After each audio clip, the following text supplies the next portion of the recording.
We must guard against the acquisition of unwarranted influence, whether sought or unsought, by the military-industrial complex. The potential for the disastrous rise of misplaced power exists and will persist. We must never let the weight of this combination endanger our liberties or democratic processes. There is little value in ensuring the survival of our nation if our traditions do not survive with it. And there is very grave danger that an announced need for increased security will be seized upon by those anxious to expand its meaning to the very limits of official censorship and concealment. That I do not intend to permit to the extent that it's in my control.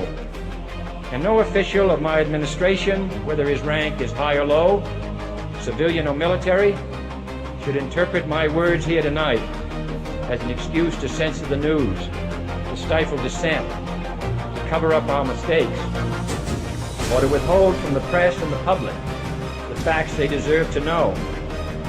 In the long history of the world, only a few generations have been granted the role of defending freedom in its hour of maximum danger.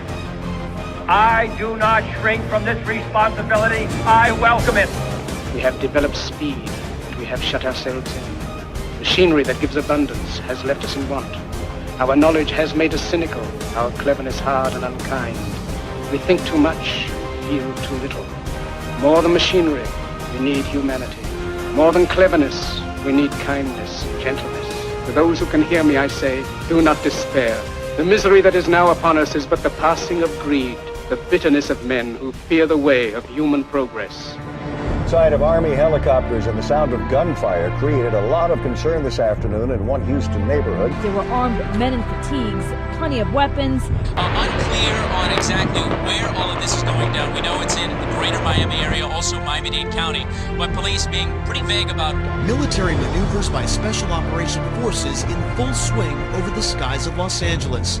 Our cameras were there when a Black Hawk helicopter and 4 OH-6s, or Little Birds, flew over the city. Take a look. This is the U.S. Bank building where they hovered for a while before flying to their next target. Our viewers called in describing men with automatic weapons hanging out of helicopters. Those are U.S. Army vehicles you've seen rolling through the streets of North St. Louis this week. Good evening. It's a military mission in North St. Louis. Heavily armored vehicles are rolling into town. Are we going to war? Jesus, look how many there are. Holy shit! They were once again met with the Anaheim police equipped with full military gear. 9 people were arrested on Sunday. The streets of Anaheim look like scenes from another country.